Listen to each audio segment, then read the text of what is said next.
Yeah, so for me, Prop 11 came about largely because of the bond failure back in 2022. With that failure of the bond, it became clear that from a funding perspective, as the west and the central areas of the district were growing, it was going to become increasingly challenging to fund the capital projects that were needed for the explosive growth that's happening, especially in the west. The district, their approach was to do a two-way split. They were like, let the west go west. You hear that a lot.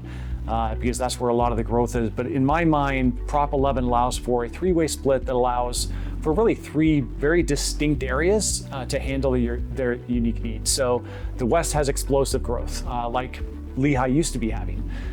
This East area, as presented by MGT, Orem, Linden, Pleasant Grove, all have kind of declining student populations. And so you have elementary schools and high schools that have declining student populations. And that's going to be an ongoing trend, maybe not as much as it has been. And where the Central has some moderate growth still in areas of Lehigh and American Fork and kind of stabilized populations in Alpine, Highland, and Cedar Hills. And so you have these three very unique areas that have very unique needs. And by having Prop 14 and then Prop 11 as well, if they were to pass, it would allow each one of those remaining districts to essentially address those needs without having to worry about the challenges that are being faced in the other parts of the district. While I realize that they are elected to represent the needs of the people in their area, I think it's problematic when the district is so big that they don't even understand what's going on in the other parts of the district.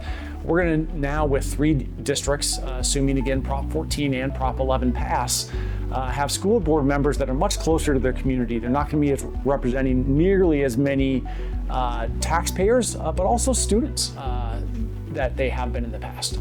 Special ed has been an area that's been brought up a lot, and they talk about the Dan Peterson School being located in American Fork. No school district is going to want to have a program that is underfunded or underutilized. And so if there are areas that where we can bring people in from other neighboring school districts, of course we're going to do that. It would be foolhardy for any school district to not leverage that. If we need to, for a period of time from a busing perspective, leverage one consolidated area, of course we're going to do that.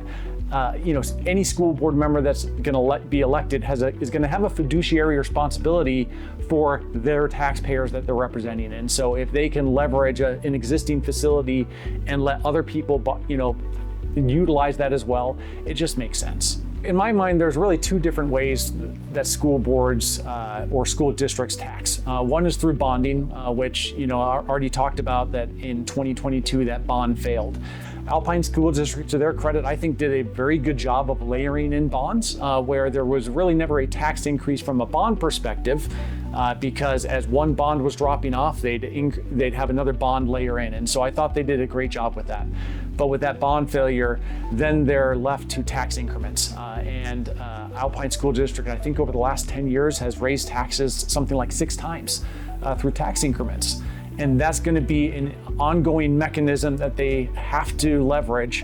And so multiple studies have suggested that, especially with the central district, that while taxes will go up, they will not go up as much as if we stay within Alpine School District. And more importantly, those taxes will be really targeted on the areas of the district where those people that are paying the taxes are seeing the benefit.